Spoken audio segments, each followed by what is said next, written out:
Ba-da-ba-ba, ba-da-ba-ba. All right. Promoter 101. Promoter 101. Promoter 101. Promoter 101. Promoter 101. Promoter 101. Promoter 101. Promoter 101. Promoter 101. Hello, this is Sarah Mertz, Rick Barrow, Nick Light, Mark Geiger. This is Lee Anderson, Kevin Lyman, Joan Giddings, Jim Runge, Jeff White, Brian Zisk, Chuck Randall, Brian O'Connell, Andrea Johnson, Adam Parsons, Darielle Hyatt, Ben Mensch, Jamie Miller, Billy Wayne Davis, Brandon Frankel, Mitch LaFon, Jake Gould, Gary Smith, Jeff Cohen. You are on Promoter 101. Promoter 101.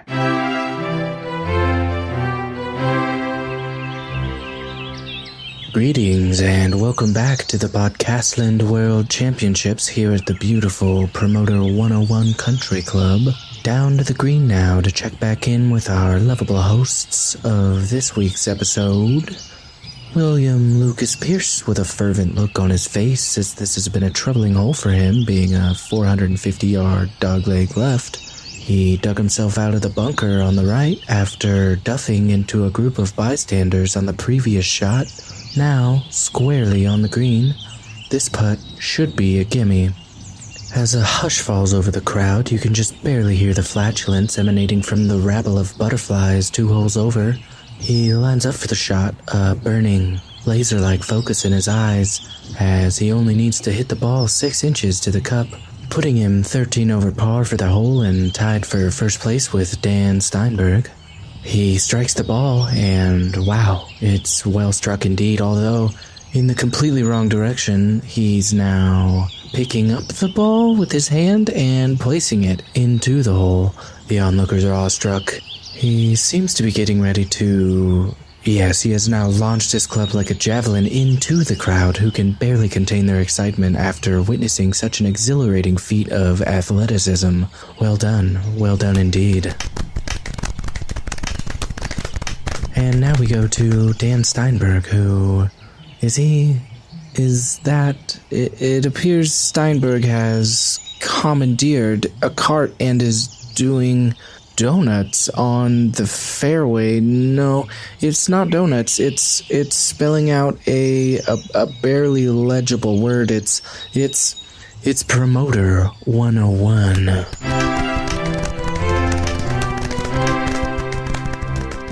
Hey, welcome back. This is Promoter 101, the episode 89, and it's a tricky one. We're kind of like a bad rash. We just won't go away. Sound about right, Luke? Yes, indeed, Dan. We are like the preparation H for your everyday music industry needs. Great to be back here. We are episode 89 of Promoter 101, and it's a big one. We've got Live Nation's Omar Al-joulani talking about tour deals. This guy's doing everything, starting from Watch the Throne to Imagine Dragons. I mean, this guy has been there, done it all. We've got DSW's David Simone. That's the manager of the Piano Guys, to share the secrets of their current success. And plus, we've got a war story from Tedeschi Trucks Band's road manager, Kenneth Skip Richman. Stay tuned for that. And we'll break down the news of the week with Amplified and Billboard magazine's Dave Brooks.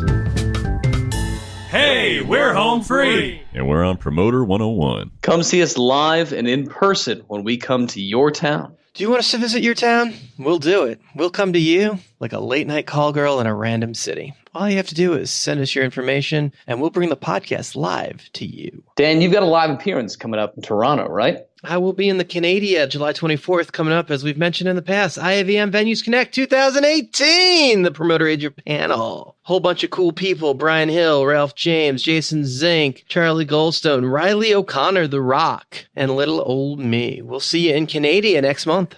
If you want to tell us something, just hit us up by email. You can hit us both at steiny@promoter101.net. And we're on the tweet. You can get Luke on the tweet at WLukePierce. I'm the Jew. The show is Promoters 101. That's plural with an S. And now just Promoter 101 without the S. So have it your way, either way, both ways. Tweet us all those places. Hey, it's Mary Hilliard-Harrington with Red Light Management. You're listening to Promoter 101. If you've missed any of the past podcasts, well, you can always catch up at Promoter101.net. This week, we are featuring a reissue of episode 47. That episode of Promoter 101 featured an interview with the reigning queen of sponsorship from Mac Presents, Marcielle and telling it like it is. She's worked from everyone from Billy Joel to Foo Fighters. She sat down with us and broke down the secrets of her success. Paradigm's Kevin French is at the top of his game, representing the National, Afghan Wigs, Decemberists, and Gusters. Each act is doing amazing business, and he'll talk about his early days in the industry. Plus, that podcast had a war story from Soda Jerk Presents Mike Barsh, and it's not to be missed. Plus, Ticketfly's Jeff White sat down for the news of the week. And if you haven't subscribed yet, well, we'd like you to.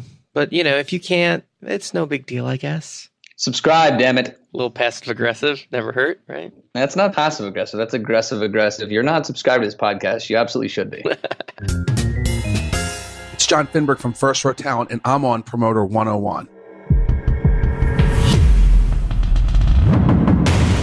News of the week. It's time for the news of the week. We're joined this week, a special guest report with our buddy from Amplify magazine and Billboard, Mr. Dave Brooks. Mr. Dave Brooks, welcome to the podcast. Thanks for having me, Steiny. Always a pleasure. Wow, it's a big news day for you. Go from NPR to us. I feel like we're in the elite crowd now. I know, but I saved my good stuff for you. Okay, so you were over there talking about the radius clauses and the lawsuits and all that fun stuff, right? Yeah, I was in Culver City at NPR West, and they had me doing a piece on radius clauses in this lawsuit between Golden Voice and this promoter in Oregon. Her instruction, the producer, was give the 4-minute version of this story like you would at Thanksgiving. And so I did my best. But I'm here to give you as complete and newsworthy stories as I can. So I'm putting it all on the table for Promoter 101, as always. Like a newsworthy physical, so to speak. Exactly. Let's just jump right in. Some exciting punk rock news in the world? Yeah, so this whole NoFX story, which I'm surprised has gone on as long as it has. As you probably remember, on May 31st, Fat Mike from NoFX and his band were playing at an event called Punk Rock Bowling in Las Vegas. It's been around forever. And he made some pretty off-color jokes during the set. I mean, something like, the people who died in the Vegas shooting on Route 91, thank God they were country fans and not punk fans. I mean, something totally tasteless and bad. And he did it in the city where it happened. He was universally kind of condemned and basically kicked off the last date of his Punk and Drublic U.S. tour. So Punk and Drublic is a traveling festival. Bad Religions played at Pennywise. A lot of punk bands you kind of come to expect to play. And it was sponsored by Stone Brewing, which is a big beer maker down here in Southern California. And so Stone got upset. They pulled their sponsorship. The promoter basically told Fat Mike not to come to the last show. And we thought that would be the end of it. So now the band's touring in Europe. They've got different sponsors and promoters for their European dates. And while he was there, Fat Mike wrote on Instagram that he's been banned from playing every single venue in the United States, which, of course, is astounding. And it turns out to be really inaccurate. I mean, you can't ban somebody from every venue in the U.S. There's obviously too many promoters out there, right? NoFX is obviously, and since the early 90s, has been packing every room they've played. Now, they tend to stick to the ballrooms, the GA open floors, so 1,000 to 2,500 seat rooms, and then they headline the festivals very often in radio shows. But Mike owns a record label, Fat Records, and he's the leader of that scene. So the joke not being only off color, for someone that's a leader in that community, you expect a little bit more, even from our punk rock roots. And you can call NoFX punk rock, but it's skateboard punk rock, snowboard punk rock. It's not like Circle Jerk's real punk rock. Well, and it's like Mike wants to be a punk rock guy, so whatever he wants. But, he also wants to be a businessman, and he wants to do these branding deals with Stone, which make it the tour that he wanted to do financially feasible. So, we did a little digging around. NoFX is not banned from every single venue, but they were planning a fall leg of this Punk and Drublic tour with Stone, and that was also canceled. And I think it really hit hard for Mike when there was a makeup show from the first leg of the tour in Austin that they were going to hit the second leg, and basically the promoter refunded everybody the money and was just like, this thing is over. And I think that was really hard for him, and that's why he posted saying, he was banned from every venue in the U.S. So he's not banned from every venue in the U.S., but he lost the beer sponsor for his tour, subsequently lost the tour. Well, it might feel like to him for the second the world is falling down on his shoulders, and it may just kind of feel like there's no venues that want him. And, I think we got to look at Kathy Griffin as a good example of this as well. Is like she made the Trump joke. The world kind of fell down on her. She went away for a little while, and now she's doing better business than she ever has because it kind of like washed away after enough time. Now, making death jokes about Trump, well, not funny. They're only victims when you talk about Vegas, whereas there are definitely some people that probably when it comes to the president find that to be a little bit more funny, and levity in that in general is, even though they're both bad taste jokes. But she was able to come back. So my guess is at some point they've made their apologies that people will lighten up on them a little bit. But clearly in bad taste, and human suffering is nothing to laugh about, especially right in the heart of where it happened. Yeah, exactly. All that context really matters. I agree. No effects. They'll be back, and their fans will stay loyal to them. And maybe they need a much needed moment of self-reflection. Dave, what else is going on in the industry right now? Yet another acquisition by Live Nation. These guys are buying up everything, it seems. And today we learned they bought Red Mountain Entertainment, which is a company that does a lot of business in the Southeast, especially Alabama. They got the Wharf, they've got a Tuscaloosa Amphitheater, Iron City, they've got Sloan Music and Arts Festival, and they work on stuff like Beale Street in Memphis in May and Wildflower. So yet another purchase by Live Nation. You just wonder, how much more stuff is there to buy? Nobody's bought Jam in Chicago yet. Nobody's bought Seth Hurwitz out in D.C. yet. I know Charlie, even though he operates a venue with Live Nation in Phoenix, Charlie's still an independent promoter. Joe Anderson in New Mexico is an independent promoter. Gas Monkey venues in Texas are still independently operated. There are definitely a good number of independents out there still playing the game. Yeah, and of course you got Another Planet in San Francisco. But, you look at those first three, Another Planet, Jerry and Jam, and Seth in D.C. I mean, they just seem like they're not selling because they don't want to work for somebody else, right? I mean, they're not really in the pool of what's available, although I guess there's always a check and a dollar amount that you think could appeal to people. Interesting. I mean, a lot of those guys, I think Jam once upon a time had tried to, and I think that partnership makes it a little hard to figure out what part of what is there, because there's Jam Theatrics and there's Jam concert promotion side of things, and they're kind of two different companies with different partners, and breaking that up I think is a little complicated, although the guys behind the dollars can figure out how to do that if they really want to get into it. But it is tricky, and you have to decide that you want to live a different life, and there's something really nice about not having a boss, Dave, as you well know. Well, there is one more independent that comes to mind. What about you, Dan? Emporium Presents. I figured at this point you'd be counting your millions in Aruba somewhere. Millions in Aruba. Sure. Send a check over. Why not? Oh, it's on its way. Can you wait until next Friday to cash it? It's a third-party birthday check signed over from Grandma.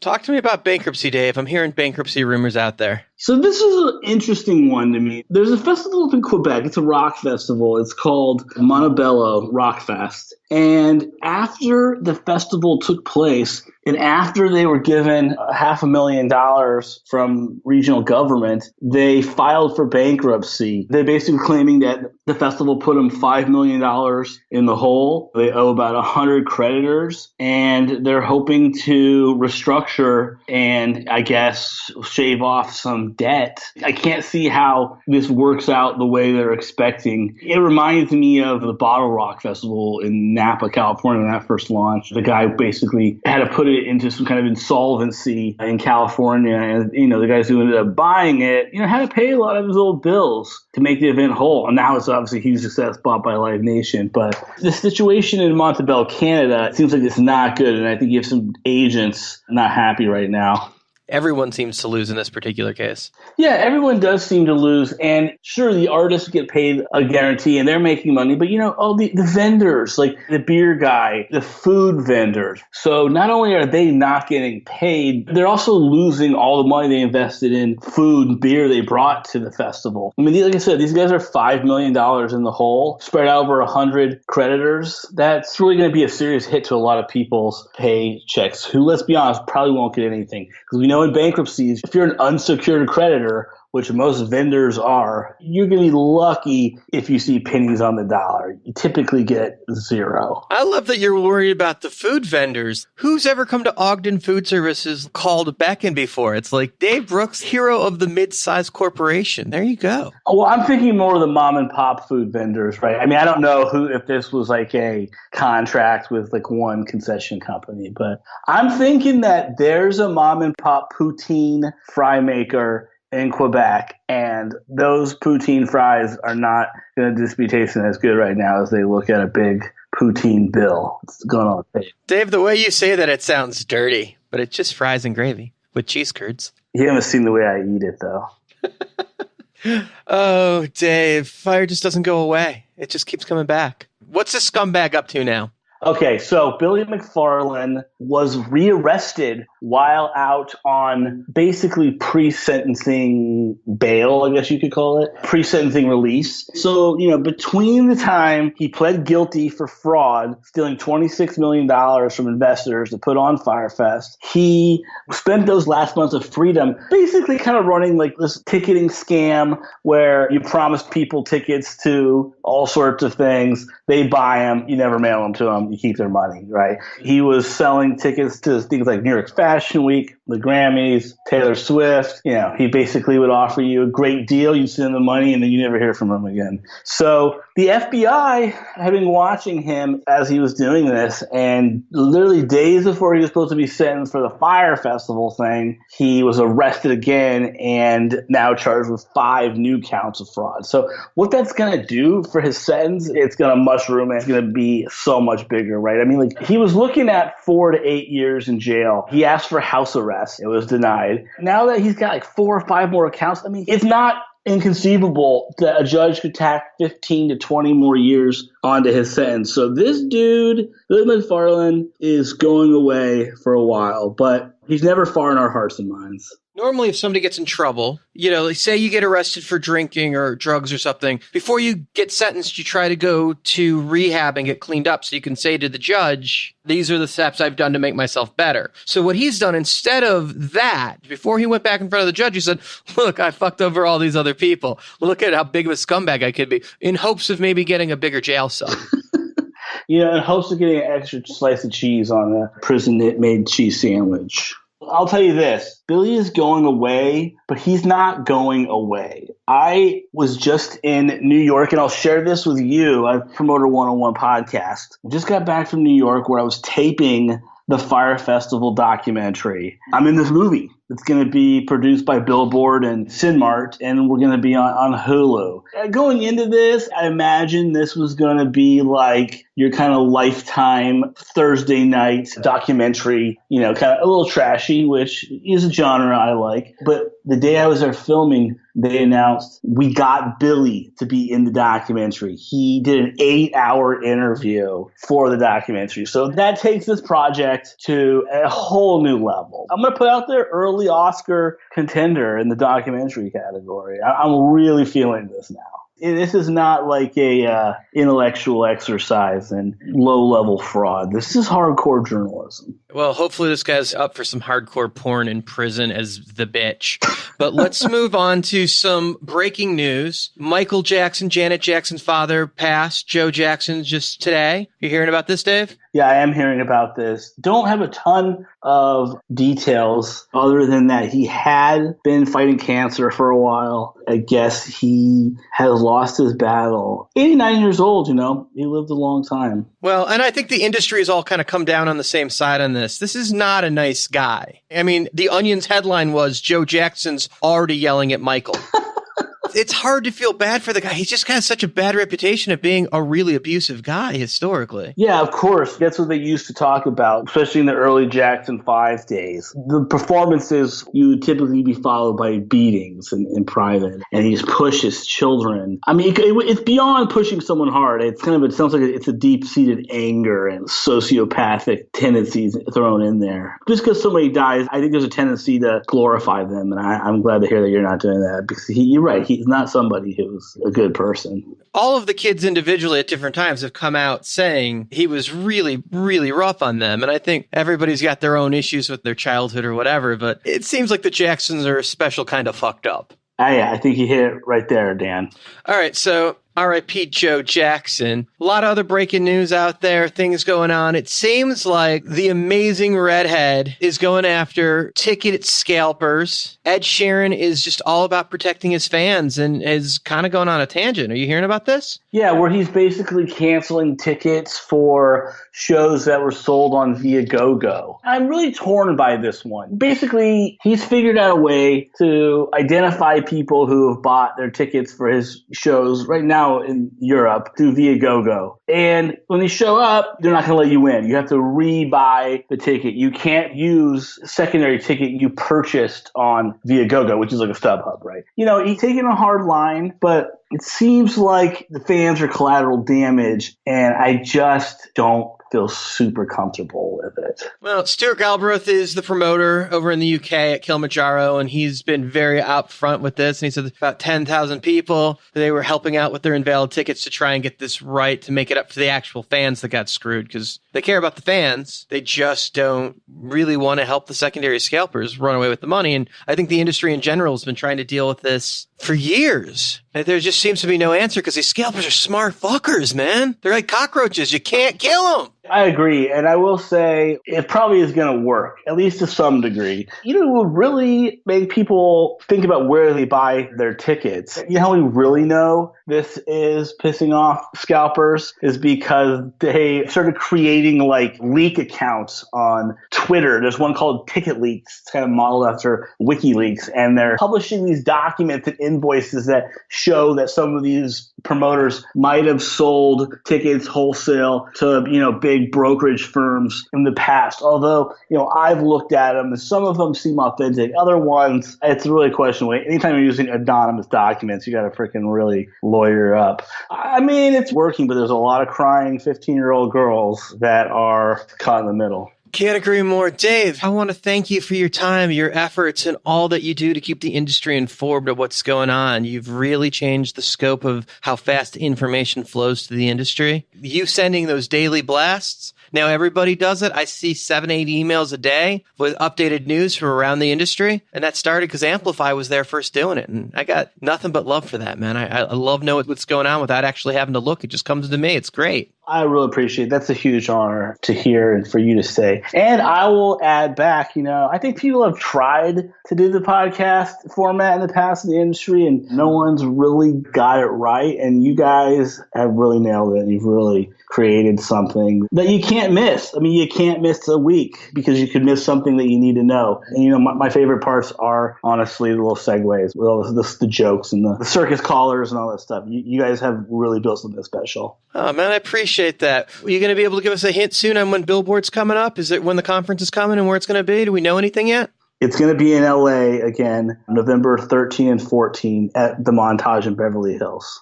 Now, as much as I've been begging for New York, because I like it, and you know that, I enjoyed the Montage, because the setup there was really cool. It's right in the heart of Beverly Hills. You can literally call over to your agent at Gersh by opening the window and yelling across the street, and TJ Mark Walters will wave back.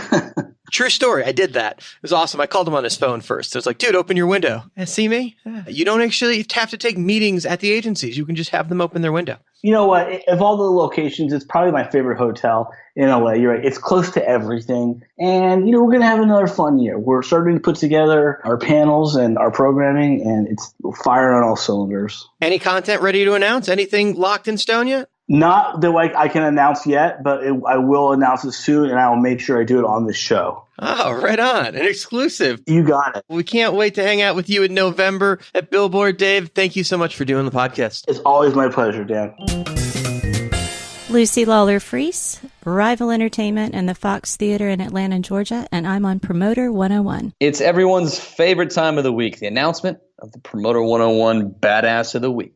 This week, we are excited to announce the Promoter 101 Badass of the Week is going to an assistant for the first time ever. And honestly, they are the unsung heroes of our business. So overdue. But this week in particular, our badass is APA New York's Alex Christie. She is always just killing it and doing a great job, making her this week's Promoter 101 Badass of the Week.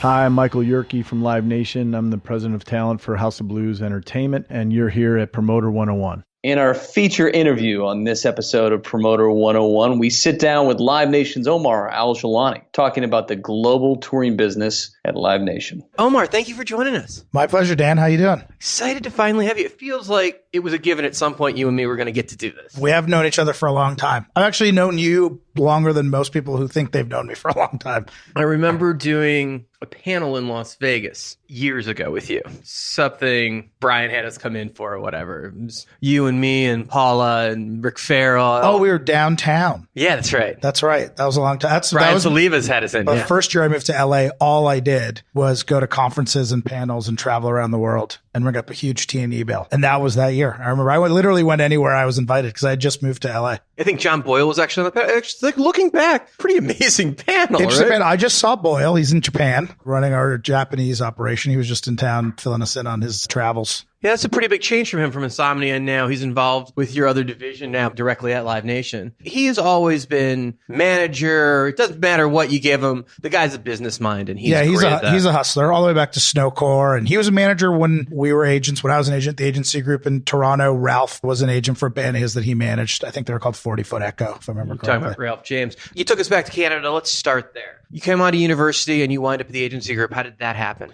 When I was in university, I went to Carleton University in Ottawa, had a very strong music program there in terms of bringing music onto campus. I got a job as the event programmer as I was going into my second year. And it's a small business there. So the biggest agents were at the COCA conference, the Organization of Campus Activities. So as I was buying talent at university, I got to know all the agents at Feldman, the agency group, Ken at the time. And so as I was going through the university experience, I started to really think about that being a path I wanted to take. And I became very friendly with Colin Lewis, who was a young agent at the agency group at the time, through a bunch of, take an entire podcast to tell you the story, but eventually wound up leaving university back to Toronto where I grew up and going to work at the agency group in October of 2000. You and Colin usually a couple feet away from each other in any given scenario. Yeah, Colin and I, we joke. I think we're celebrating our 20th anniversary when we met. I went to work for Colin as his assistant. I was not a great assistant. I was more always trying to be like more his junior partner than his assistant, which we laugh at now. And Colin was really starting his business. I think I was the fifth employee. So you had Ralph and Lorraine and Jack, really the beginning of the company.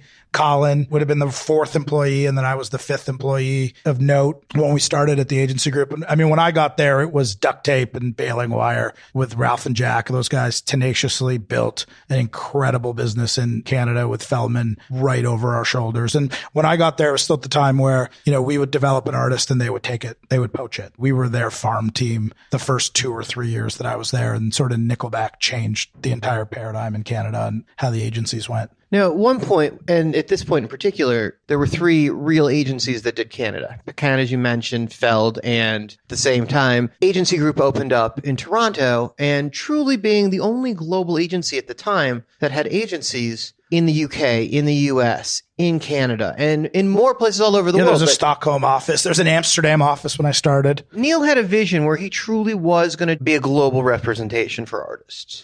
Yeah, and so it was drilled in our heads. Ralph had been in a band, and so his band had had success outside Not just any band. Harlequin. And so Ralph had always said to me, the thing you have to understand about touring in Canada is you have to drive, 8 hours to get to the next city. And no matter how successful you get in Canada, it's just never enough success to sustain your career outside of a Tragically Hip. There's a couple of examples. And so we always looked south. We always looked to Australia. We always looked to South America. We always looked to Europe. Which is more than 8 hours.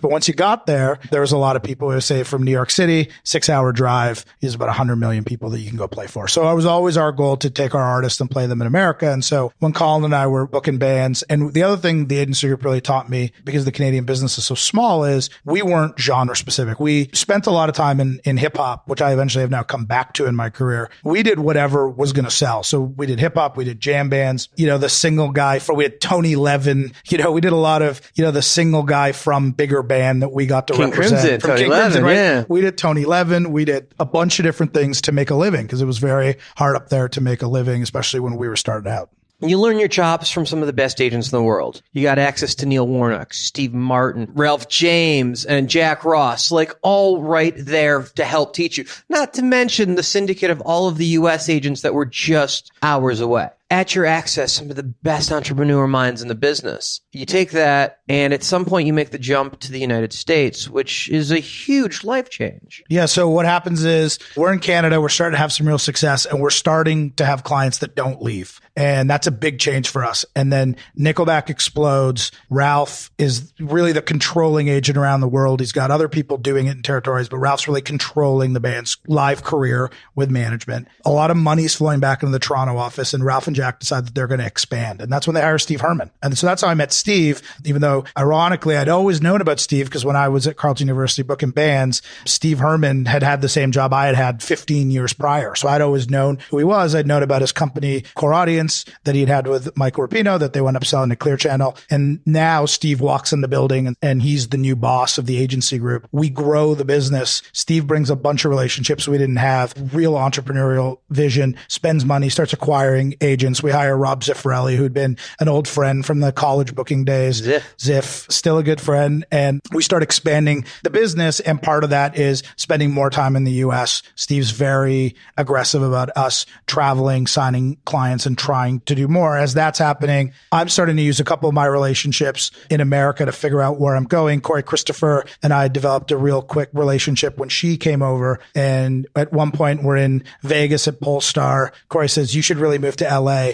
I didn't have much in Toronto beyond my family to really hold me back at that point. I was young. I sort of saw stars. Good time to do it. Good time to do it. So I took the jump. I moved to LA in October of 2006. It was interesting, right? Dave Kirby was just leaving. Andy and Bruce were just sort of taking full control of the LA office at that point. And that was kind of the heyday of the LA office. Those years that I was there, 2008, 2009 were really kind of some of our biggest years. I spent 2006. So when it's still on Sunset? No, we had moved to Century City at that point. And so I guess what happens is I get to LA, Steve kind of says, okay, figure out your place. And it's not a lot of direction from Steve, anyone who knows Steve. A lot of vision, but wants you to kind of find your own way. So I moved to LA, don't have a driver's license. I take the bus to work. Corey Christopher and her now husband, Graham Martin, live down the street from me. So they drive me to work a lot. But literally, I'm taking the bus to work in LA, which any of you who live in LA have spent time here. So in a Big Bang Theory kind of way, you're Sheldon.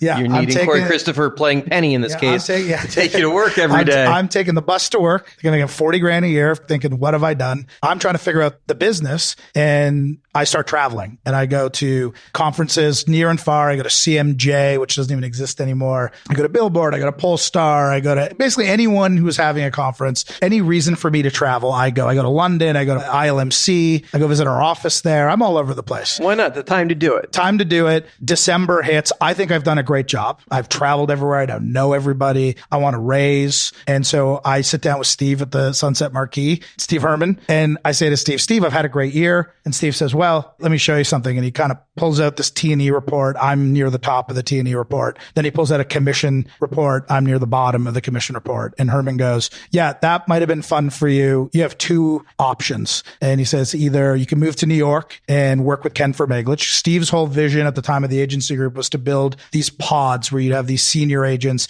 and then you'd have junior agents underneath them who would learn and help book the roster. And he'd create like Melanie Val Wolf under Andy Summers. Yeah, he wanted to create these pods. He said, or you can stay in LA, which I was enjoying, and you can go run Keith Nesbitt's business because Keith Nesbitt really needs help. He's a great signer. He's a great earner, but he's really struggling figuring out how to run his business. The reason for that is because Keith required his staff to get to work at 4 a.m. every day. Because of the international. Yeah, Keith books internationally, primarily, very little in North America. I think about it for a minute, decide this Keith Nesbitt idea, how bad could it be? And so I do a 2-year tour of duty working for Keith Nesbitt. So 2008, 2009, I worked for Keith. I ran our business. So I hired our staff. I trained our staff. I had to fire a bunch of our staff. I did a lot of client relations. I booked a lot. Keith really believes that the way to book an act is to go write down every possible lead and then call them. So it was a very old school style of booking. We didn't use a lot of email. Artist was worth $150,000. We quoted $300,000 and we were off to the races. And Keith worked with some really big names, heritage names at the time. We did the first tour with Journey and the new lead singer in Europe. Michael Bolton was a longtime client of Keith's, Kenny G. We had a lot of big heritage names. And I wound up spending a lot of time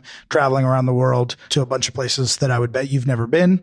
put out fires, collect cash, and just do various Keith Nesbitt duties. You made Keith the Oz. Yes, the Aussie. So I did that for 2 years, and then I needed to be rescued. At this point, Steve had left the agency group and gone to Live Nation. And right as my contract was expiring at the agency group at the end of January 2010, Steve and I had started talking about possibly coming over to Live Nation. And so I left the agency group, and I got an offer at that point from Live Nation to go work in their touring division, which was ramping up at the time in the winter of 2010. So I went to work for Steve again as a tour director. So Steve was buying and running tours, and so I was there to help support that. So were you just unhappy with where you were at that moment in Keith's office, like overseeing and putting out fires and running his business? Or did you want a different challenge at this point? There was a few things going on. 2 years with Keith was a lot, and I spent a lot of time. By the way, we should say for the record, Keith is an amazing agent. Keith's an amazing agent. I spent a lot of time in Romania. I spent a lot of time at Western Union waiting for the money transfer to come in from Nigeria. I mean, it was definitely a 24/7 experience. I had a lot of great experiences. I have a lot of great stories and memories from working for Keith. I became a great problem solver. I understood artist net a lot more than I ever used to before. As an agent, you just worry about the gross. I'm making 10 grand a show. Keith worried about the net. That's his genius. And, you know, when a tour was over, he would deliver the artist the exact net that he told them he was going to deliver before the tour started. He would run tour budgets overseas. So I learned a lot from Keith. The LA office was a shit show. Love Andy and Bruce. You know, they weren't exactly chief executives. So it was a shit show. They weren't running the office. It kind of ran them. I think they'd admit that. It was pretty entertaining. But by the end of that, I wanted some structure. I wanted a new challenge. And I really started to see promoters taking a bigger role in an artist's career. And I wanted to get there before other people did. So you become a concert promoter, which you'd really never done before. You represented acts. You knew the business, but you were on the other side of the motor. Correct. So you're switching roles completely. And instead of just doing a market or just booking a room, you go to global touring. Yeah, I mean, at the time, it was more national. We've sort of morphed more into worldwide in the last 3 or 4 years. But well, the company in general has. Yeah, the company in general has. But yes, at the time, I go to work for Steve. And my theory, back in 2010, the naysayers would say to me, I can't believe you're going to Live Nation. The numbers are bad. This company may not exist in the next 3 or 4 years. The Ticketmaster merger was ongoing. There was a lot of negativity. My thinking was, no matter what happens, when the story is told, there's going to be a necessary role for a promoter and for a promoter on a large scale basis. And so I always thought, no matter what happens at Live Nation, I'll still be able to be okay when it's all said and done. And of course, it's gone about as storybook as I could have asked for. Yeah, the company seems to continue to do more revenue than they've done the year before. There's incredible growth, but in that global sense, they've changed what global touring means. They're opening up new markets, and how you guys are able to travel production on the scale that you're traveling it to some of these third world nations is mind-blowing. We've come a long way. Our local offices or local partners have been a big part of that. The business in North America is pretty mature. We've all seen the explosion around the world, whether it's the South American explosion, which you've seen biggest Lollapalooza in South America ever this year. It was the Rock in Rio acquisition. Recently, you can see the compass pointed towards South America. Our acquisition, Michael Koppel and Roger Field and their team in Australia has given us real boots on the ground there. So, when we sit in a room with an artist now, regardless of the level, we're talking about what's your worldwide path. And that's been, I think, our competitive advantage over anybody else is that we sit in a room and talk about how are we going to move your career around the world. Now we know the history. Let's talk about where the industry is going, because I think global touring is the future of the business. And anyone that doesn't see that isn't paying attention. Clearly, some of the biggest acts in the world are doing one tour deal. Seems to be the future of where the business is going. It's definitely been a big change for us. We've been a lot more aggressive with it as we felt more comfortable. It's what gets you in talking to the manager and the business manager and the attorney instead of just talking to the agent, which I think has been a big part of that, right? As we've become part of the team. The old school model would be agent talks to promoter buys from agent, maybe shielded from the rest of the team. Now we're all at the same table, agent, manager, business manager, a lot of times an attorney. As we craft the thing together, the team has gotten a lot larger. I will say, I think some of the most successful artist relationships that I have, The Weeknd being a really great example of that, is The Weeknd and us work really well together because we've always sat down and figured out where are we going to grow around the world. Our conference call with The Weeknd's team today was about how do we get to Asia. We weren't doing that 5 years ago on a mass basis with artists. It's an interesting relationship that you have with the artists because you're essentially part of management at that point. So financially tied to the act when you're cutting these deals, they can be 9-figure deals. it gets ridiculous because you're not talking about a one album cycle. You're talking about a 3-year commitment in most cases when you're buying into a full project cycle of an arena or stadium act. Yeah, it buys you a seat at the table. And what's been great is, in all these relationships, and a lot of them are agent triggered. Just be clear, a lot of these relationships, a lot of really smart agents will come to us and say, help me figure out how to craft this for the world. And so when you do write these checks or you do deepen these relationships, you get a seat at the table. And then you're expected to deliver for that check, right? So you're expected to deliver at that seat, different opportunities, different strategies for taking the artist career to another level. We haven't talked about the list at all, so let's do that. Let's run the client list that you're responsible for. I run Jay-Z's touring business, which is really Michael's deal from back in 2008, but I've run that business. Michael Rapino. I've run that business since 2011 and have been involved in promoting every show Jay's played since then all around the world. I'm in the middle of a big Rihanna deal. Rihanna will tour next year. So I've worked with her for a few years, The Weeknd since 2014. I've pretty much, I think, outside of a show or two, promoted every show Imagine Dragons has ever played in North America since House of Blues. We're going to launch a Florence and the Machine tour soon. I've worked with Florence for a while now. I have a Shakira tour that starts in Europe in a couple of weeks that I'll head over to start. Kanye West and I have had a fairly long history together since 2011. Promoted pretty much everything he's ever done except for Yeezus a couple tours ago. J. Cole just went on sale. I've done development deals that have turned into bigger deals now with artists like Logic, G-Eazy. Fair amount in the urban space, but definitely deals across kind of all spectrums of music. Do agents get nervous when they realize that you're coming in and you're going to have access to their artist and you're talking about the entire world? Is there a fear in some of these agents where you may have more access than they do and you may have more control than they do? Does that become a problem? It's a problem in some cases, but I will say the smart agents, and you would think that it'd be kind of the newer school agents would go one way and the older. It isn't. There's no rhyme or reason to it. I just think the smarter agents, the ones that want their own seat at the table, involve us because they know that it's ultimately going to happen one way or the other. So they come in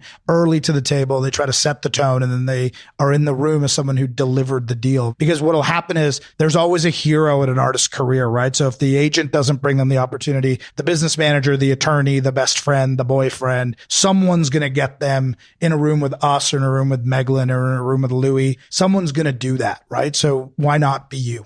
I think a lot of the misnomers with tour deals are if an act takes a tour deal, they can't do all the other cool stuff they want to do. So, for example, many of your acts have played Coachella.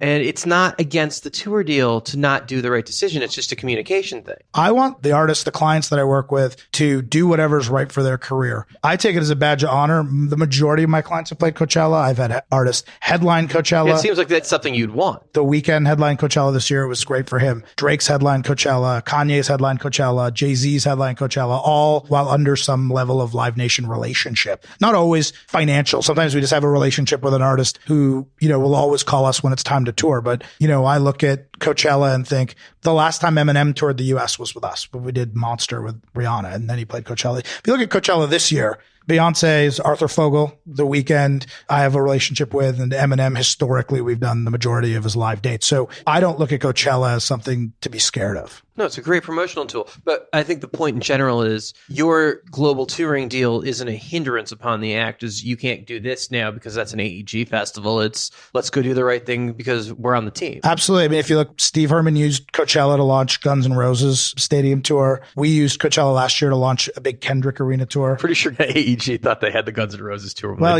things change when Steve Herman gets in the room. He got the tour, but in hindsight, I'm pretty sure AEG thought when they booked that show, they were getting that tour. I'm pretty sure they thought they were also getting the Kendrick tour. Things happen. But Steve is an incredible negotiator, and he has a way of working himself in there. He did, and he was very passionate. He believed in that. He gives Steve a lot of credit because not a lot of people believed that Guns N' Roses would come back, do stadiums, show up every night, have success, and then come back and do it again. And he was and don't skip that middle part. Showing up every night, I think, was the bigger issue. Yep.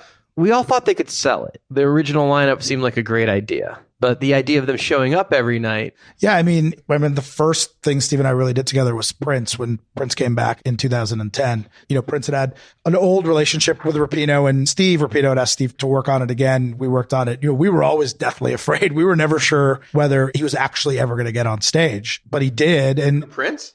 Yeah. He didn't have a history of canceling. He's got a history of showing up late. No. It wasn't a history of canceling. It was a history of whether the shows would actually ever go on sale. Oh, yeah. Okay. It was a lot of work. My point to you is... I have built more than a few Prince offers. You've built more than a few Prince offers. That's fair. What I'll tell you is Steve Ehrman's got one of the best guts of anyone I know, and his gut is rarely wrong. And in this case, his gut was right. And he just believed it was the right time. And he was right. And he paid off. There were things that Steve has taken shots at that I was like, I don't get it. And then later it's like, okay, well, he's smarter than I am. Clearly, because I didn't see that happening. Backstreet Boys, much more successful tour than I ever would have expected. Steve's got a lot of those. When we look at him and go, are you sure? And he's sure, and he goes for it. And he's our secret weapon that way. No, it was an amazing thing. I got nothing but respect for Steve's mind. And clearly that Guns N' Roses tour just continues to grab money hand over fist. Global touring seems to be a logistics nightmare. Stadiums in New York, your bill is going to be high in labor, but it's going to be smooth. Cleveland, Belkin's got your back to produce that show perfectly. You've got an amazing crew on the road. But when you're talking about rolling into Dubai, and God bless Zed, but you got to pull something off in a country not many people have been to, and yet you got to build a production that no one's ever seen that scale of. Or India, the places you are now challenged with, holy shit, man. We just have really great local teams. It's the same, the success in Dubai or the success in South America that C3's had. It's all just built on having really strong local partners. It's really no different than I know that I can be okay with a stadium show in Philadelphia with a compressed steel build because Jeff Gordon and John Stevenson are going to figure it out. It's the same kind of knowledge and confidence that you have around the world. Michael's bought best in class promoters and they have the best teams on the ground. And so we've been able to utilize that to take the risk and have the confidence level to take our acts around the world. You guys are just on this amazing acquisition level. It's just insane how much buying you guys are doing. Yeah, that's a completely other part of the company. We sometimes look at it. Sometimes we know about it. Sometimes we don't. We look at it in awe as well. But for us, it's just adding more platforms. The C3 deal was great for me because I'd always had a good relationship with them, but now Charles is at the table. So all of the acquisitions, we've tried to really plug into them and utilize them, and they've plugged in to utilize us. And so they've all been really great. It's been a big part of our success. Dude, as an independent promoter, I got to say, stop it. You're doing fine. Stop it. You're doing fine. Stop it. We're still trying to figure out how to get Dolly Parton away from you. Yeah, right. You got any advice for the young guys coming up behind us? The best advice that I can give anyone, and I did it, was when someone says to you, hey, this is a great opportunity, but it starts at 4 a.m. Most people would say, no, thank you. I said yes. And I think that the only advice I have for everyone is always say yes and take every opportunity and take one little thing out of it. And the most difficult situations and the most difficult people are the ones you learn from the most. And while sometimes you may bristle because someone's being hard on you, what I've found is that people are only hard on you if they believe in you. If I don't believe in somebody, I don't waste a lot of time on them. If I really believe in someone, then I'm usually pretty hard on him. Jack Ross, one time I was leaving the office to go to a baseball game. It was 7:00 and Jack goes, first pitch is at 7:30. You can leave at 7:20. Hopefully he remembers that story. Keith Nesbitt one time called me at 4:05 and said, are you not coming in today? Because, I was a few minutes late, got in at 4:10. So, those are the kinds of things. I wanted to turn around and go back home, but I went into the office and put up with Keith being upset that I was 10 minutes late. That's 4:10 a.m., just to be clear. On the West Coast. Man, thank you so much for doing the podcast. I appreciate you hanging out. Thanks for having me. I appreciate it. Man, Omar is wheeling and dealing on the next level. The guy's just killing it. Hey, it's Mary Hilliard-Harrington. Henry Glasscock, a.k.a. Crystal Pistol. Scott Scoville. Darren Lashinsky. David Kells. Ross Schilling. You're listening to Promoter 101. Promoter 101. Promoter 101. Tweets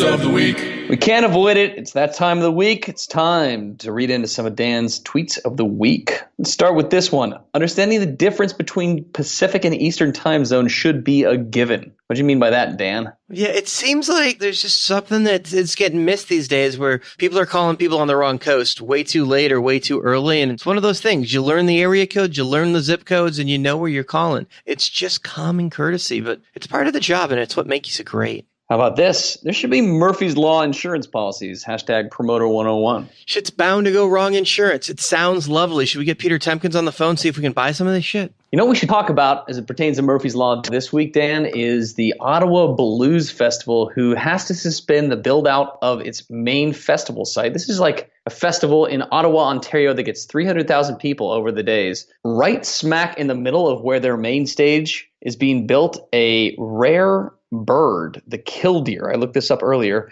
has 4 beautiful, small, tiny eggs that are being protected by the Canadian version of the EPA, preventing the entire site from being built. So not only are we 8 days away from the first note of music being played, but there's just this tiny little bird that's holding up most of that space. They put security around it. I think there should be some sort of policy in play for instances, something like this. This is crazy. It's a tweet above the rest. It's a tweet above the rest. All right, how about this one, Dan? When you did not get pitched an act because the agent was protecting you from the loss. Sometimes agents are just the best, aren't they, Luke? Sometimes. That'll do it for Promoter 101 Tweets of the Week. You can follow Dan on Twitter. He's at The Jew. I'm at The Jew. Hey, this is Brian O'Connell with Live Nation, and we are on Promoter 101. This week, we've got a war story from Tedeschi Truck Band's road manager, Kenneth Skip Richman. Skip, welcome back to the podcast. How's it going? Tell us some world about the dead, my friend. Do I really need to tell this story? Dude, everybody wants to hear this story. All right. So I got hired to do credentials for Fare Thee Well. I've never really done credentials, but I do guest list all the time, so it shouldn't be a big deal. I know all the players, so to speak. So yeah, I'll do credentials. Great. Start with some phone calls, a couple here, a couple there, that I just sit in and listen and with all the managers and so forth. And I get out to Santa Clara the week before. And I walk out to a giant stage being built in a giant football stadium. Now, I've never done a show in a football stadium, so it's pretty impressive. Go into this giant production office that's empty. And I'm like, so is anybody working here? What's going on? And everyone's up at rehearsals. I'm like, we have no office supplies or anything. It's just blank. So they send me out with a credit card, and I pretty much buy a whole entire office and start working, checking in things. So we have 7 managers, I think it was. Each, member of the band had their own manager on site, 3 individual promoters, 3 production managers, and didn't really seem like anyone really communicated well with each other, so to speak. Here we are popping into 2 80,000 person shows in Santa Clara and 3 80,000 person shows in Chicago. Now, most tours have pre-production days and have been doing this working together many times. No, we just all kind of got thrown into let's do this big-ass show really quickly. Some people would say you guys had 50 years to prepare. Sure. Except that I'm not 50 years old. Peter Shapiro. God, I love this guy. Shappy. His heart is what made, I'm going to say it, a lot of people gave him a bad rap. I mean, I heard some bad raps from him for Fairly Well, and his heart is what made these shows what they are. He would call me up before we got out there, and I'd be like at my son's baseball game. He's like, hey, Skip, just checking. You all good? I mean, I'm one of 5,000 employees that put these shows on, and he would call and check in to make sure I was all good. It's like, I haven't heard from you, so I want to make sure you're all good. But at the shows themselves, people started pouring in, doing different things, whether it be, the people setting up the band rooms or the people building the stage or the people filming the concert. I mean, there's tons and tons of moving parts, at least 5,000-6,000 people to put on these shows. And somehow it all was going through me and my one assistant. So after working 20 hours a night for the first week in Santa Clara, the shows went off without, the biggest thing for me actually was importing that rainbow making machine. Just kidding.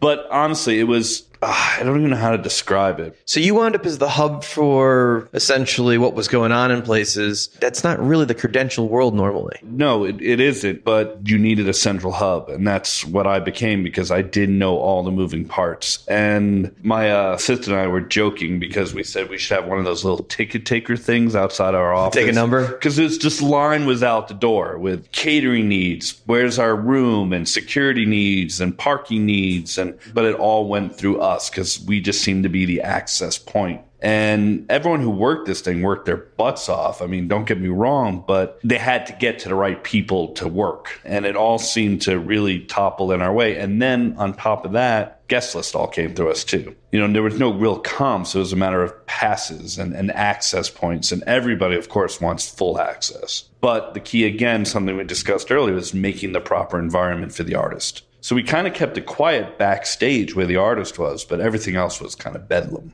in a beautiful way. You know, one of the greatest things I heard from somebody was, man, it was just like being at the stadium shows back in the 90s. And I didn't personally get to fully experience that from the other side, but it was great to know that I helped put that on. But Santa Clara was just a warm-up to Chicago. Yeah, paid warm-up, paid rehearsals. Yeah, that's pretty much what it was. You know, we flew from there into Chicago. So you went from Santa Clara, which is kind of out in this suburban area. The hotel's right across the street. Things are easy. Movement's easy for everyone to dropping down in the center of Chicago. And right, because you're playing San Francisco, but you really weren't. You're playing the outskirts. You were 45 minutes from San Francisco, I think it was. I don't even know. Way closer to San Jose. It was easy there. And then when you get to Chicago, getting to work took 45 minutes from a mile away. Even without traffic. Yes, exactly. And Chicago had a bigger staff, a bigger team because of what happened the week before. I think it was 124 hours we worked that first week. We were kind of destroyed. And then we had to fly to Chicago to do it all over again. And that was pretty crazy. Was Chicago easier because there was a bigger staff and because you guys had already gone through this the week before? Or was it harder because you guys were already exhausted from pulling off the first set of shows? I wouldn't say it was easier or harder, but it was unreal. I mean, it was Chicago. The energy level was so different than Santa Clara. Santa Clara was great. I mean, it really was. But you almost wouldn't know there was 80,000 people there. Where in Chicago, you felt every single being in the area. Just all around the city. I mean, everywhere you looked, there was Grateful Dead stuff. And then on site, everywhere was Grateful Dead stuff. My mind's racking through all the stories I could tell and all the things that happened and, you know, the different stars that showed up and were looking for access and the ones that didn't, that you didn't know were there, that came and saw the show as a fan and had a great time. And I'm going to tell you my favorite story, which is a Shappy story. As I said, the pressure of Pete and putting on this event was a lot on someone's shoulders. You know, Don Sullivan and Luba and all the other people also worked incredibly hard to make this happen. I don't want to put any of them down either. I mean, with Don Sullivan, you got a promoter's promoter. Don is,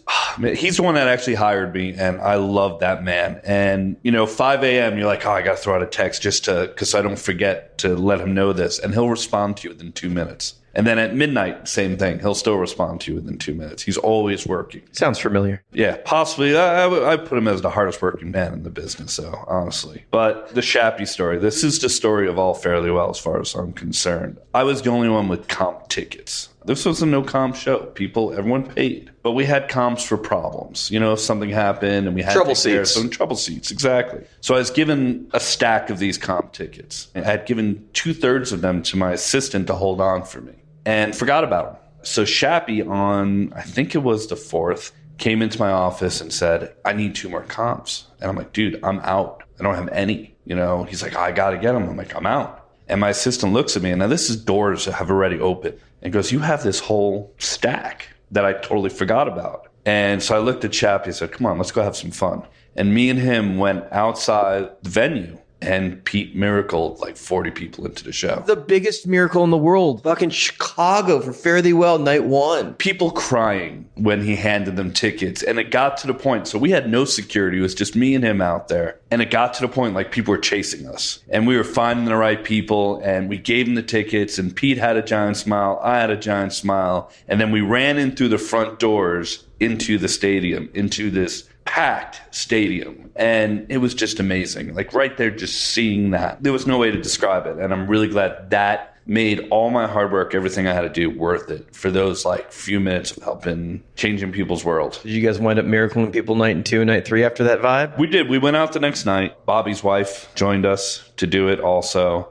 It was great. They tried to film it, but so they were trying to recreate the magic. Yeah, it wasn't the same. I mean, people still were excited by it, but it wasn't as organic. No, and that first night was just pretty amazing, just to see it and to know that that's what we did and that's what we were part of. Fare thee well. The legend lives on. Thank you so much, man. That's amazing. No problem. It's great talking to you. Skip is the best. Well, you got to watch the full interview coming up in just weeks to come. But that story about the Dead is amazing.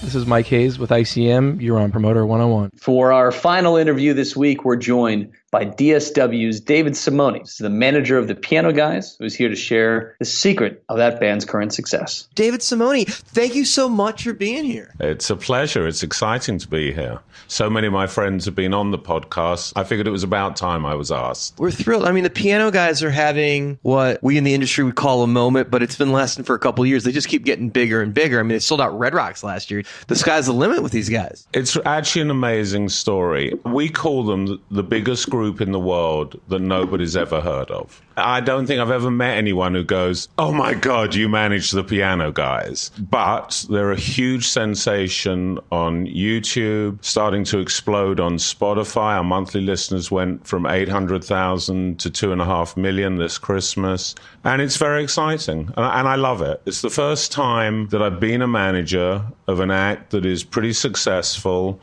And I love the negotiations and the actual management of them. We've sold out Red Rocks twice, actually, sold out Wolf Trap. We just played 5 nights in Washington, D.C. at the National Theatre, so sold all of those out. So it's great. We're lucky. There is something that happens with some acts that just can't be explained by anything more than magic, the right moment. If this were 20 years ago, radio would not have explained the vision that is this act. You have to see it live. Without YouTube or maybe a television show, I don't know that this act ever would have had the opportunity to have exploded the way they have. Yeah, I agree with you. I think the internet is what made the Piano Guys have the opportunity to be successful, because this is a group of middle-aged dads in their early 40s to mid-40s.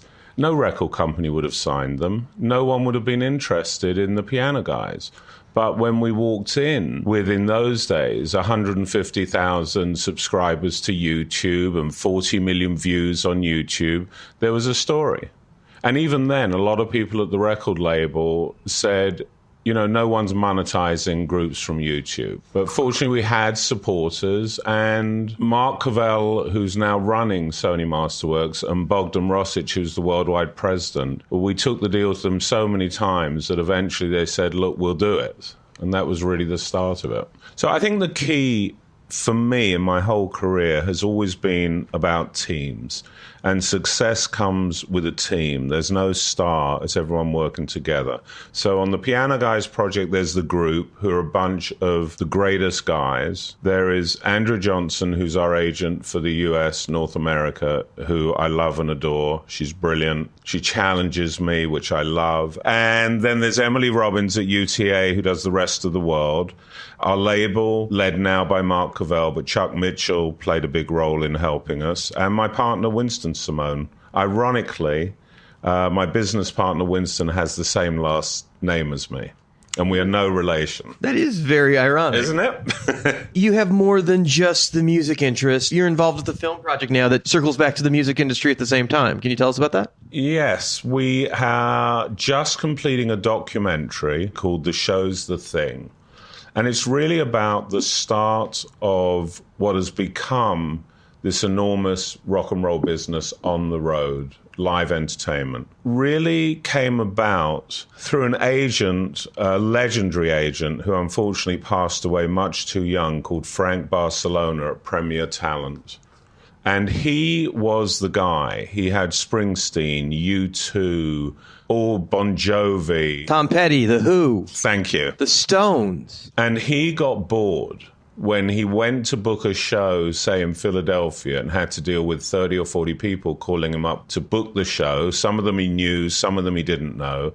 And he came up with this concept of having a promoter in each major city. Creating the circuit. So in Philadelphia, it was Larry Magid. In New York, it was Ron Delsner. It was Bill Graham in San Francisco. The Belkins in Cleveland. Now, before these guys and before Frank Barcelona, there weren't rock shows in the way we imagine them now. There were really variety shows where there would be packages of 5 or 6 or 7 acts who would often play 2 or 3 shows or up to 6 shows a day in one theatre. As an example, the hottest act in America in the late 50s was Dean Martin and Jerry Lewis. And they would play 7 shows a day at the Paramount in New York, starting at 11 in the morning. They would roll 7 shows in a day? Yep. And when they finished at midnight at the Paramount, they would cross the river, go over to New Jersey and play a couple of club dates. So that's when artists really had to work for a living. But these guys, the Ron Delsners, the Frank Barcelonas, the Bill Grahams, the Arnie Granitts in Chicago, changed the whole business. These were the guys who started what eventually led, for good or bad, to AG and Live Nation and the mega tours. I'm a nerd of the industry, and the names that you're talking about are names that I nerd out to. I mean, the Frank Barcelona Promoter Network. I mean, Cameron Crowe talked about it in Almost Famous. Yeah. I think the best line is the band is like, we're leaving, man. It's just like, we're going to report you to Frank Barcelona. He's like, you don't know Frank Barcelona, man. Well, so the movie interviews all these guys, most of whom we're very lucky are still alive and still working. I mean, Ron Delsner is as aggressive about dates today when he's, I think, 81, as I'm sure he was 30 years ago. And I love that. Delsner is a chapter into himself. Absolutely. Arnie Granite in Chicago, if he gets 5 piano guys dates, he's calling me, why aren't I getting 6? And I just think those type of promoters are fantastic. And the movie really tells the story, and hopefully we're going to debut it this year at a lot of festivals, and a lot of people will learn the true story. The history needs to be recorded, and Jack Boyle had passed this last week, and there's something about a lot of that history not being recorded and saved. I think some of it is now, thanks to us. John Bon Jovi was interviewed in the movie. He's fantastic. Bob Geldof, Dave Matthews, you know, guys who respect what happened that led to their success. And the point is, which will probably not be a popular point, when the piano guys play Carnegie Hall or Town Hall in New York, Ron Delsner's there. When they play Chicago Theatre in Chicago, Arnie Granit's there. It is amazing to me how many shows we play across America where we sell out up to 15,000 people, and there's no promoter who even turns up to the show. Any comment on that, Dan? Honestly, we're a national promoter that's got offices based regionally, so there's always a production rep for us in the room, but sometimes it's just completely impossible to be in 4 or 5 places at once because it's a volume business now. We always want to be at the shows, but it's hard to be everywhere at once and still manage the business and make sure that all the moving pieces are getting done. But your situation is different from the bigger promoters who should always have someone. Are there bigger promoters than us? Very few. There isn't a show that me and Jason do that there isn't a rep from our company if one of us isn't there. And definitely anybody that's selling 15,000 tickets, one of us is going to be in the room. Those shows are just so important that you want to make sure that if something goes wrong, somebody's right there. But even if a show's selling 1,500 tickets, they're a priority. You want to make sure that the fan is having the experience and the artist is having the experience. And this is my naivety as a manager. I've only been a manager the last 10 or 12 years. Before that, I was a record company executive, a publishing company executive, and didn't really know about the live part of the business, which I love. You can talk to me about recording and I could tell you nothing about how to break a record. It's just 2 different sides of the world. And luckily for me, when I got in the business, the money was in the recording side of it and all of the control was in the label side of it. And it has certainly shifted to the promoter is the most important piece of an artist's year, as they make most of their money, for good or bad, on the road. The internet has certainly changed where acts make the money. The game has changed, and if you haven't evolved with it, labels won't survive, and they haven't. The only way any of us can survive is you have to evolve. Our business, like any other really, has disruptive elements, and if you're going to moan and groan about it's not what it used to be and blah, blah, blah, you're going to die. So my world now is more Spotify and live than anything else. By Spotify, I mean streaming. The record business, just in the last 4 or 5 months, there's been such a switch in the record companies. They're almost giddy with the results of streaming and how successful it is now and how much it potentially can grow. So what happened that changed your world from the recording side of things and the labels to the management side? What changed? I got fired. No, I was the head of A&R at Geffen Records. I went there, I think, in 98. And Geffen Records was a very, very special record label. I came in at the tail end, but I was honored to work with Eddie Rosenblatt and Bill Bennett. I was there for 10 months, and part of the whole universal rationalization of all their labels was to fold Geffen into Interscope. So I was fortunate enough to be very well protected in my contract, and I decided that I wanted to do a change of career, or change within my career, instead of being on the record side, to move to the management side.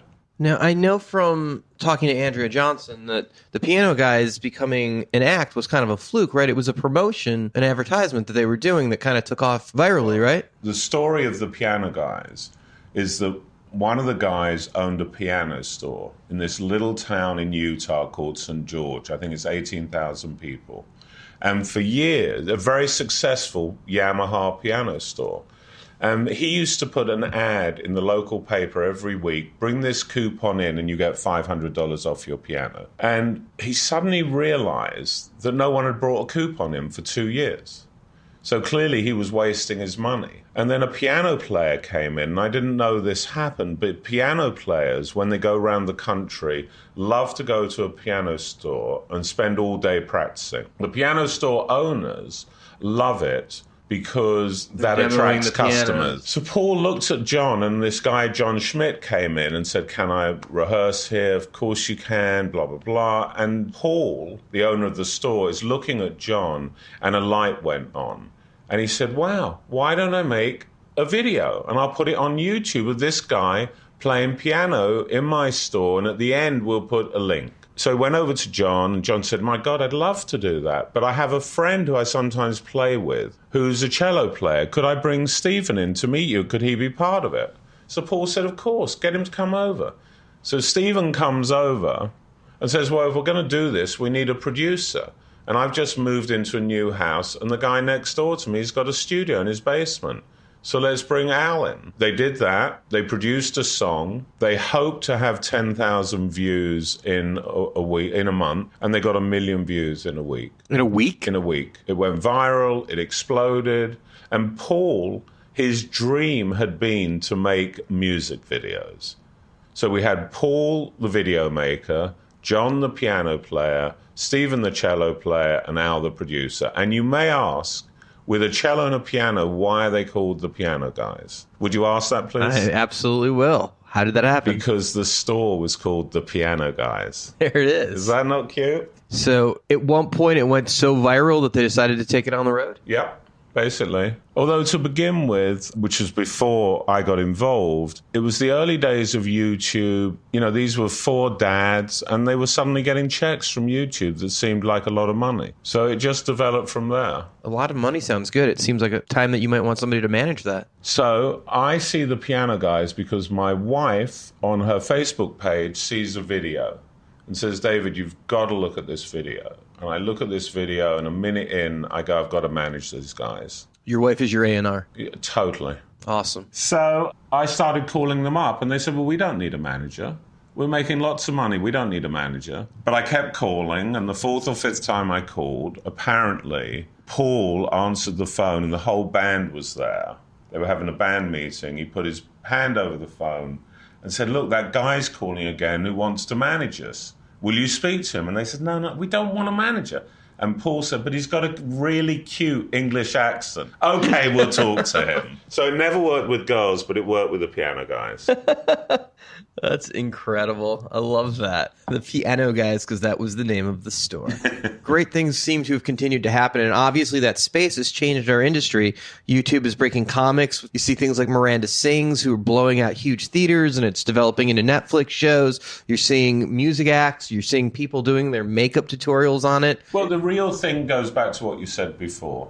Would the Piano Guys have happened before the internet? No. And why wouldn't they? Because Star Search probably wouldn't have put them on. No, because there was a barrier to entry. You didn't have a music business lawyer. The label thought, oh, they're too old or they're not sexy enough. There's no barrier to entry anymore. You put your video on YouTube. You put your music on Spotify. Now, the hard part is to get people to watch or listen. But that's up to you. That's up to you as an artist to get through. But no one can say you don't have a shot. You can make your own shot. Advice for people trying to get into the management space in this day and age? Well, my advice to anyone wanting to get into the entertainment business is don't do it. Go and get a real job. God knows how I've made Have you been talking to my father? I mean, God knows how I've made a living at this. I love it. I love it every day. from, a million examples where I've seen an act in a school ballroom, there's 20 people there, I've maybe signed them for publishing or records or with other people I'm working with, and they end up being big acts. There's nothing better, and I get paid for doing it. It's unbelievable. But most people don't succeed at it. I want to thank you so much for doing the podcast, David. My pleasure. I really enjoyed it. I'm a fan of David's. He is doing big things. Special thanks to Andrea Johnson for making this one happen. And big congrats to David for just signing the Beach Boys recently. That's a big one. That indeed is. Hey, everyone. This is Sasha Bombaji, production manager for Barry Manilow, Beck, and a few other greats on Promoter 101. We're celebrating some birthdays, Dan, this week, June 29th to July 5th, day after 4th of July, 2018. July 5th comes after the 4th. It does indeed. That is special this year, Luke. Special. It's a new thing. Friday the 29th, Philip Blaine. On Saturday the 30th, wishing a happy birthday to Buck Williams, Tristan Law, Alex White, and Access Event Solutions CEO Seth Sheck. That is a mouthful, Luke. You know what? Seth, if he's out there listening, will be really happy that I didn't call it Access, Pass, and Design, which I think a lot of people still do. I just call it Seth and Alma's thing. Seth and Alma's thing. Sunday, Brian Luther and Denise Ross. On Monday, wishing a happy birthday to Bobby Clay, Mike Morelli, and Columbus's finest, Rich Corsi. 7-3, that's Tuesday, David Tamilevitz and Stephen Martin. To be clear, that's the Stephen Martin that used to be at the Pikes Peak Center and then the Elsinore in Salem, the venue, Steve Martin, not the performer or the agent, as there's a bunch of those guys, or the stage manager at the Moore in Seattle. There is a bunch of those guys running around with that name. Bunch of Steve Martins. On Wednesday, wishing a happy birthday, of course, to America,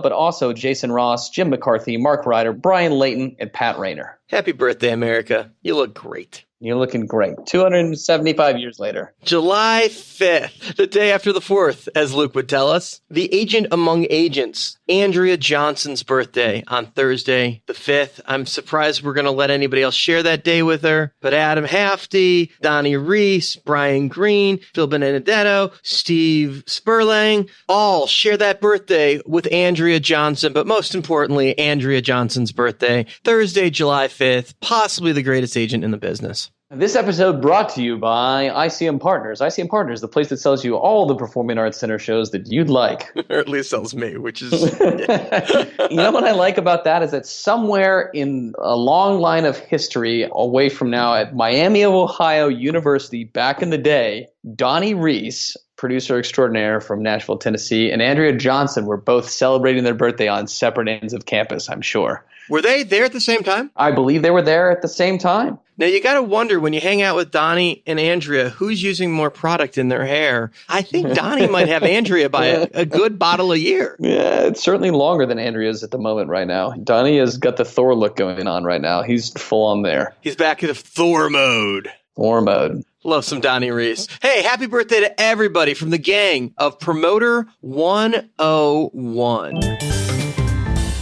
Hey, it's Mark David, Steve Strange, Toby Leighton Pope, Stuart Galbraith, Simeon Galperin, I'm Ralph James, Ted Cohen, Julia Frank, Jeff Goodman, Jamie Adler, and Frank Wing, Doug Edley, David Kleiner, Stephen Riff, Tom Chauncey, and we're on Promoter 101. Promoter 101. Promoter 101. Promoter 101. That'll do it. Episode 89 of Promoter 101. I want to thank you for tuning in this week. Big shout out to all our guests, Omar Al-joulani, David Simone, and of course, our friend from Dusky Trucks, Skip Richman. If you like this episode of this podcast, let us know. We want to hear from you. Email us at steiny@promoter101.net. We don't really want to hear from you, but you can email us. What the hell? Hey, the quote of the week comes to us from Greg Allman. Listen up. I hope on my deathbed that I'm learning a new chord or writing a new song. Profound moment from somebody we've lost recently. Great quote, though. Great quote. We'll be back next week, same pod time, same pod place. Episode 90 of Promoter 101 with ICM Partners John Pleater and Live Nation Belgium's Herman Shermans. We want to thank Dave Brooks and all of our guests and all of you, because without you, we'd just be two guys at our desks talking into a microphone with a strong amount of editing going on. Like a girl getting all dressed up in her makeup with no place to go. Something like that. Right, Luke? Right on. Thanks to everybody. We're wishing you nothing but sold-out shows for the weeks to come. Cheers. Hey there, this is Seth Hurwitz. I am one of the last independent promoters. We're proud of it, and you are listening to Promoter 101.